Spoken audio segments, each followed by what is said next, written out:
एवं आगामी दिन में आम निश्चित भाव विजु ट्रॉफी को आहुरी बड़ धरण करूँ। विजु पट्टनायक स्मृति में विजु ट्रॉफी वॉलीबॉल टूर्नामेंट 2025 अनुष्ठित।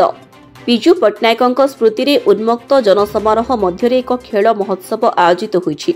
पूर्वतन विधायक विक्रम कुमार पंडा अध्यक्षतार एही विजु ट्रॉफी वॉलीबॉल टूर्नामेंट 2025 जनवरी 31 रु 5 फेब्रुआरी पर्यंत अनुष्ठित होउछि।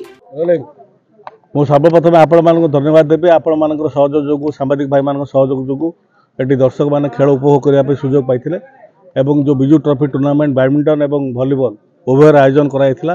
विशेष भाव आमर छात्र सभापति शोभन नायक एवं आदित्य पट्टनायक को धन्यवाद देबी। से दुई जनकर अक्लांत परिश्रम एवं से सहयोग करता समस्त बंधु मान धन्यवाद देबी।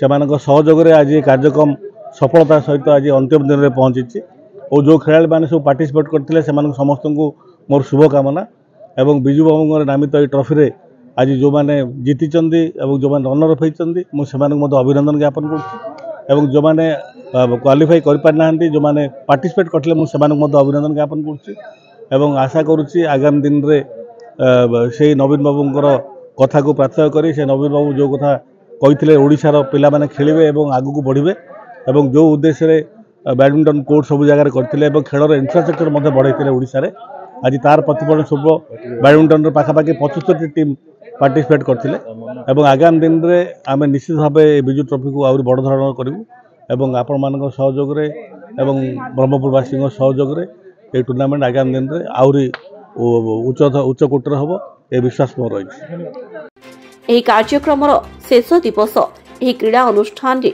गंजाम गजपति कंधमाल आदि जिलार कोण अनुकोणरू 16टी भिन्न भिन्न संस्थार खेलाड़ी माने अंशग्रहण करिसेंती। नायक सभापति विजु छात्र जनता दल ब्रह्मपुर महानगर आज आपण माने जानिचंती आपणकर सहयोग एवं दर्शक सहयोग क्रमे गत 28 तारीख दिन आम बैडमिंटन टूर्नामेंट सफलता सहित आम संपूर्ण करूँ।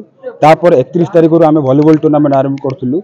आम प्रभात पुरुष माननीय श्री विजु पट्टनायक नाम विजु ट्रॉफी नाम टूर्नामेंट अनुष्ठित होता। एथिरे प्राय 12टी टीम पार्टिसिपेट करथिले। प्राय आमर गंजाम जिला एवं गजपति जिले टीम पार्टिसिपेट करथिले। आज अत्यंत खुशी दिन कथा कही रखा चाहिए। आज आम जय दुर्गा टीम ब्रह्मपुर जे कि विजय लाभ करछंती। मु आशा करी ए टूर्नामेंट जो सफलता होती आगामी दिन में एमती आहरी सफलतार हो एवं मान्यवर नवीन पट्टनायक आह्वान क्रमे एवं आमर प्रिय पूर्वतन विधायक श्री विक्रम पंडा सहयोग एमती सब आम कामना कर। आज फाइनल खेल रे ब्रह्मपुर मां दुर्गा टीम सह गजपतिर गोली 6 सह प्रतियोगिता होइथिला जेउथिरे ब्रह्मपुर मां दुर्गा टीम विजय होइथिले। विजयी खेलाड़ी मानकु ट्रॉफी प्रशस्ति पत्र एवं उपहार प्रदान करा जायथिला।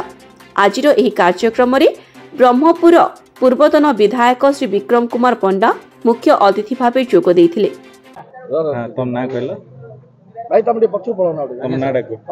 प्रथम पुजारी धानवरा साई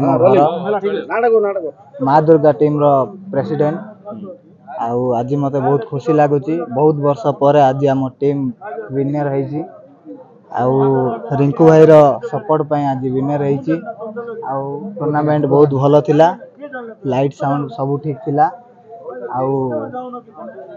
सब भल लागिला। टॉप थिला केतरा मैच खेली फाइनल का से टॉप 3 खेलिलु। 3टा मैच खेलला पर आज फाइनल खेलिलु। भल लागिला। फाइनल का से थिला गोली 6 केंती टॉप थिला। हां टीम प्लेयर समस्त भल थिले। आम पिला माने भी भल थिले। समस्त भल खेलिकी भल लागे। टूर्नामेंट आयोजन जो करथे तांको कोन कहबे। विजु ट्रॉफी टूर्नामेंट रो आयोजन भल थिला। बहुत भल थिला। सब किछि भल लागिला। विक्रम सर भी बहुत सपोर्ट करथिले सहयोग करिकी सब भल लागे। तांको सह ब्रह्मपुर महानगर निगम कॉर्पोरेटर गण बीजेडी बहु वरिष्ठ नेता एवं दलर समस्त कर्मकर्ता उपस्थित रहिथिले।